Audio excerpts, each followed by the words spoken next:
The Deepest Grave by Harry Bingham. Narrated by Cyril Jenkins. Cardiff, March 2016. John Breakel has just completed his chef-d'œuvre, his masterpiece, the Mona Lisa of office art. The masterpiece in question is a dinosaur made of bulldog clips, twisted biro innards, and a line of erasers that John has carved into spikes. "There," he says. Stands back, inspects. "Do you think it needs claws?" he asks. "Paperclips, maybe."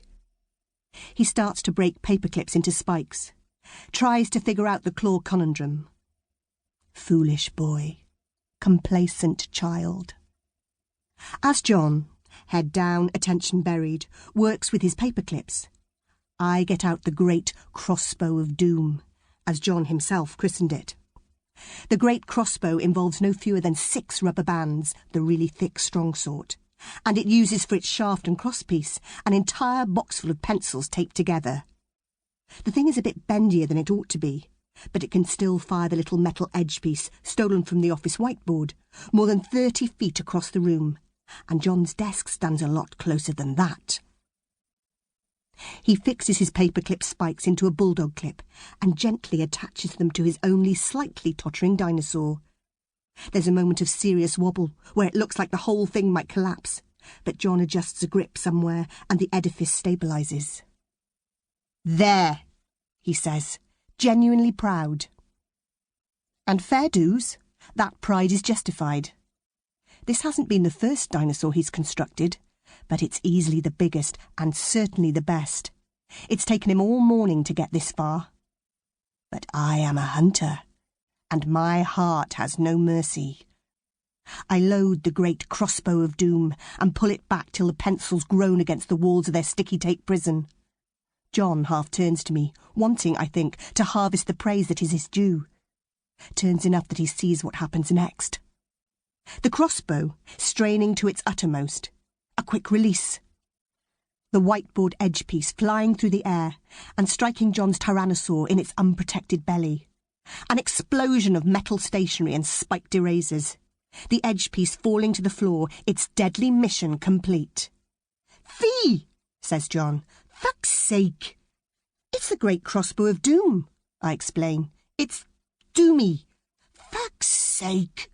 John says again, down on his knees now, finding bits of lost tyrannosaur under his desk. And that's how we are. Me, John, the bones of the fallen. When Dennis Jackson comes in. Dennis Jackson, my boss.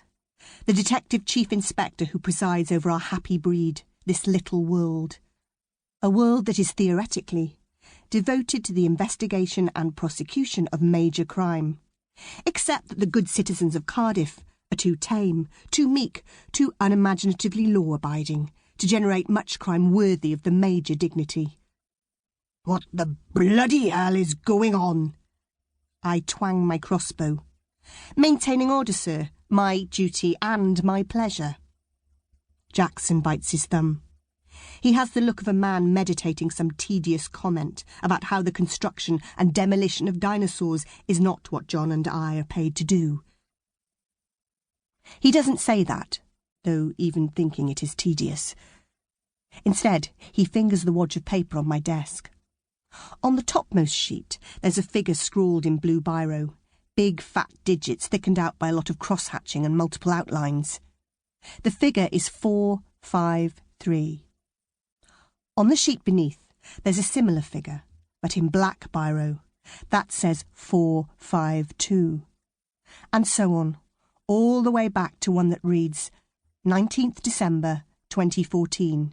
Rhydwyn Lloyd, R.I.P. 453 days since my last proper corpse.